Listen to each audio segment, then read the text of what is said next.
আসসালামু আলাইকুম। আশা করি সবাই অনেক ভালো আছেন। আজকে খুবই গুরুত্বপূর্ণ একটা বিষয় নিয়ে আলোচনা করব, যেটা আমরা সবাই জানি। যেমন হচ্ছে 2 টু দি পাওয়ার 0 সমান সমান 1, 4 টু দি পাওয়ার 0 এর মান 1, a টু দি পাওয়ার 0 এর মান 1। যে কোনো কিছুর উপর পাওয়ার হিসেবে যদি 0 থাকে তাহলে তার মান 1 হয়, এটা আমরা সবাই জানি। কিন্তু এটা কিভাবে হয় এটা হয়তো আমরা অনেকেই জানি না। তো এটা আজকে আমরা প্রমাণ সহ দেখব। আশা করি ভিডিওটি শেষ পর্যন্ত দেখলে যে কোনো কিছুর ওপর পাওয়ার হিসেবে যদি 0 থাকে তার মান 1 কিভাবে হয় এটা আপনি খুব ভালোভাবেই বুঝতে পারবেন। তো চলুন শুরু করি। যেমন এখানে হচ্ছে উদাহরণ হিসেবে একটা মান নিলাম 4 to the power cube. 4 to the power cube এটার অর্থ কি? 4কে 3 বার গুণ, অর্থাৎ 4 গুণন 4 গুণন 4। এটার মান কত? 4 4 16, 4 16 হচ্ছে 64। এটার মান হচ্ছে 64। এরপর যদি 4-এর ওপর হচ্ছে স্কোয়ার নেই, অর্থাৎ 2 নেই পাওয়ার হিসেবে, তাহলে এটার অর্থ হচ্ছে 4কে 2 বার গুণ, অর্থাৎ 4 গুণন 4 সমান সমান কত? 4 4 16। এরপর যদি আমরা হচ্ছে 4-এর ওপরে পাওয়ার হিসেবে 1 নেই, তাহলে এটার অর্থ কি? 4কে 1 বার গুণ, 4কে 1 বার গুণ করলে কত হয়? 4, অর্থাৎ এর মান হচ্ছে 4ই। এখন দেখেন 4-এর ওপরে যদি পাওয়ার হিসেবে 0 দেই তাহলে এটার মান কত আসে? এটা হচ্ছে আমাদের প্রশ্ন। তো এখানে দেখেন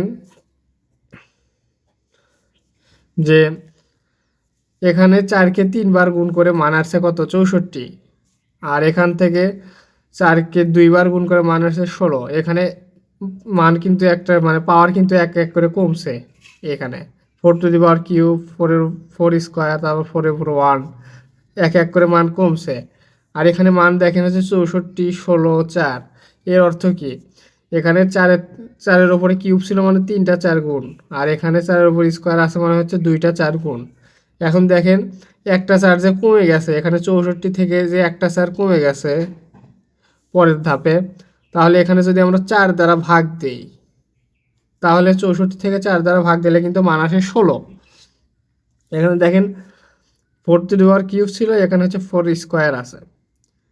আবার ভালো করে বোঝেন, 4 টু দি পাওয়ার কিউব ছিল, এখানে 4-এর উপর হচ্ছে স্কোয়ার, তাহলে একটা পাওয়ার কিন্তু কমে গেছে, তার মানে একটা 4 দ্বারা ভাগ করলে এই মানটা আমরা পাচ্ছি ধারাবাহিকভাবে।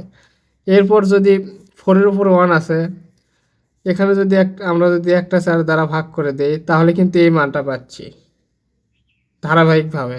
16 থেকে যদি 4 ভাগ দিই আমরা হচ্ছে 4 পাবো। তেমনিভাবে হচ্ছে এটা একটা ধারাবাহিকভাবে চলতেছে। যেমন 4-এর উপরে কিউব, স্কোয়ার, 1, এভাবে এক এক করে কি 4 ভাগ হতে হতে এরকমভাবে আসতেছে। তেমনিভাবে এটাও কিন্তু একটা ধারাবাহিকতা, যে 4 টু দি পাওয়ার 1 তারপর হচ্ছে 4 টু দি পাওয়ার 0। এখন এর মানটা হবে হচ্ছে এই যে 4 বের হলে এখান থেকে যদি 4 আমরা ভাগ দেই তাহলে এটার মান হবে কত? 1। দেখেন কত সহজভাবে এটা আমরা হচ্ছে প্রমাণ করতে পারলাম যে 4 টু দি পাওয়ার 0 এর মান 1 কিভাবে আসলো। এভাবে প্রত্যেকটি সংখ্যার ক্ষেত্রে হচ্ছে পাওয়ার হিসেবে যদি 0 থাকে তাহলে তার মান হচ্ছে হবে কত? 1। ম্যাথের হচ্ছে যে ধারা আছে, এই ধারা খুব সহজে পরিবর্তন হয় না। যদি এর পরের যে সংখ্যা আছে, আমরা যদি 4 টু দি পাওয়ার হচ্ছে -1 নেই তাহলে এই ধারা কিন্তু অব্যাহত থাকবে। যেমন এখানে মান পাইলাম আমরা কত? 1। এখানে 4 টু দি পাওয়ার 0 থেকে এবার 4 টু দি পাওয়ার -1 আসছে, তার মানে 1 থেকে কিন্তু আবার 4 ভাগ হবে।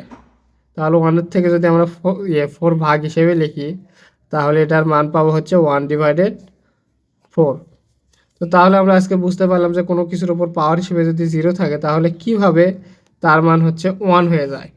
তো এই ধারাবাহিকতার ক্ষেত্রে আমরা এটা হচ্ছে প্রমাণ করতে পারলাম। আশা করি সবাই বুঝতে পারছেন। আর নতুন নতুন ভিডিও পেতে আমাদের চ্যানেলের সাথেই থাকুন, চ্যানেলটি সাবস্ক্রাইব করুন। সবাই ভালো থাকবেন, সুস্থ থাকবেন। আসসালামু আলাইকুম।